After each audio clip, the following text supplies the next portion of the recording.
அனைவருக்கும் வணக்கம். நான் உங்கள் டிலக்ஷன். ஸோ நாங்கள் இப்போ வந்து நிற்கிற இடம் பார்த்தீங்கன்னு சொன்னால் பருத்தித்துறையில், அதாவது யாழ்ப்பாணத்தில் பருத்தித்துறை என்ற இடத்துல வந்து நிற்கிறோம். பருத்தித்துறை முனை கிட்ட நாங்கள் இப்போ வந்து நிற்கிறோம். ஸோ பார்த்தீங்கன்னா இந்த போட்டை பார்த்தீங்கன்னா தெரியும், பருத்தித்துறை முனை என்ற இருக்குது. ஸோ நாங்கள் இப்போ கடற்கரையை வந்து பார்க்க போகிறோம், அது எப்படி இருக்குன்னு சொல்லி வாங்க பார்க்கலாம் சேர்ந்து. அதாவது நாங்கள் இப்போ பார்த்த போட்லேருந்து தான் இதில் போய்கொண்டிருக்கேன். ஸோ நான் சைக்கிளில் போய்கொண்டிருக்கிறபடியா கொஞ்சம் வீடியோ கிளியர் இல்லாமல் இருக்கலாம், நீங்கள் பார்க்கலாம். இங்கால கூடுதலாக பார்த்தீங்கன்னு சொன்னால் கருவாடு காய விட்டு அப்படியான வேலை திட்டங்கள்லாம் நடக்குது. ஸோ நீங்கள் பார்க்கலாம்.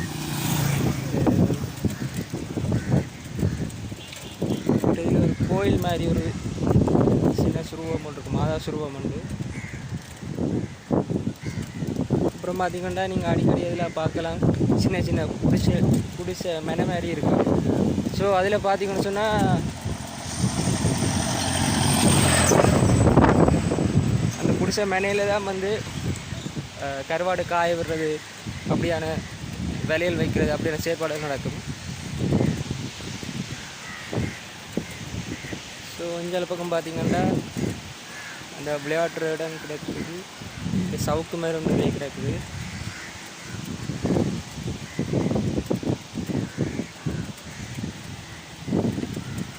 ஸோ ஓகே, இதுலேருந்து உள்ளுக்கு போய் நாங்கள் பார்ப்போம் என்ன இருக்குன்னு சொல்லி.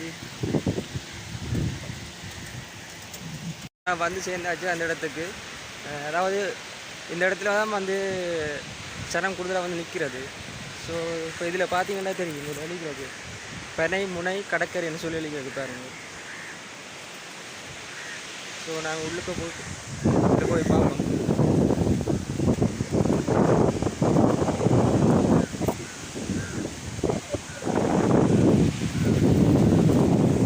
இதில் பார்த்தீங்கன்னா இதில் விளையாடுற இடம் கிடக்கு பாருங்க. சின்ன பிள்ளைங்க அந்த ஊஞ்சல், மற்ற அந்த ராட்டினம் அதெல்லாம் கிடக்கு பாருங்க. ஒரே கூவியாக கிடக்கு, செனப்பழக்கம் இல்லை போலக்கு.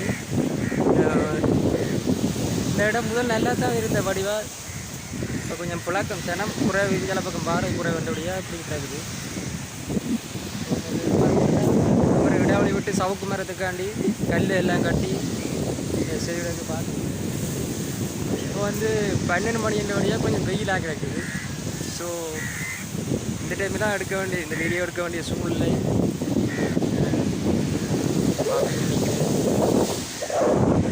இந்த கடலை பாருங்க அப்படி நீட்டாக இருக்குன்னு சொல்லி.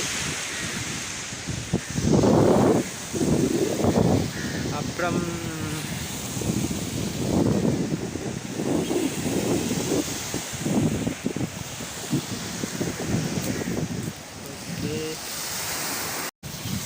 இங்கே பார்த்தீங்கன்னா 2 போட் நிற்கிது.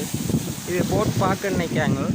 இது போட் நிறுத்துகிற காலம் இல்லை, இது அலையால் வந்து அடித்து ஒதுக்கப்பட்டு நிற்கிற போட் தான். ஸோ இது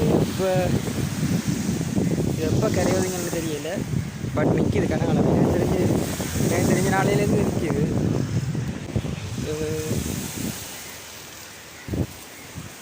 ஓகே, நல்ல பெரிய போட் தானே. அதுலேயே முன்னிக்குது.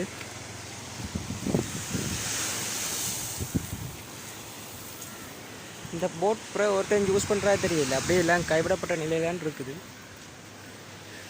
ஸோ நான் நினைக்கிறேன் இதான் டிரைவர் நிற்கிற இடம் நினைக்கிறேன்.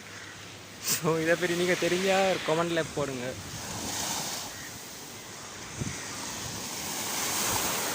வேறு இஞ்சர பக்கம் பார்த்தீங்கன்னு சொன்னால் அது டவர் ஒன்று இருக்குது. எனக்கு தெரிஞ்சு பருத்துறையில் இருக்கிற டவர்லேயே மிக உயரமான டவர் இதுன்னு சொல்லலாம். மற்றது பார்த்திங்கன்னா இதில் பார்த்திங்கன்னா வெளிச்ச வீடு இருக்குது.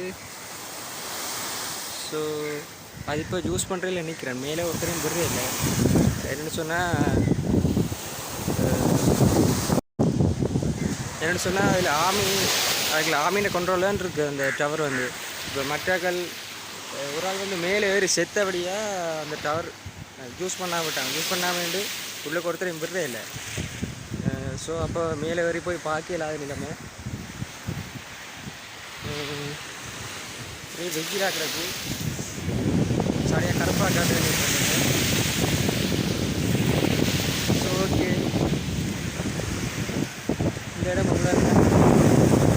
கண்ணு கட்டுற தூரத்துக்கு கடல் தான். நான் இப்போ நிற்கிற வந்த கடற்கரை சைடு தானே, கடலாக தானே. ஸோ இந்த வீடியோவில் என்ன பிடிச்சிருந்தால் லைக் பண்ணுங்கள், கமெண்ட் பண்ணுங்கள், ஷேர் பண்ணுங்கள், மற்றது இந்த சேனலை சப்ஸ்கிரைப் பண்ணுங்கள். ஏதாவது சம்மந்தமாக கேள்விகள் இருந்தால் நீங்கள் கேட்கலாம். ஸோ இந்த வீடியோவில் என்ன, பாய், டாட்டா.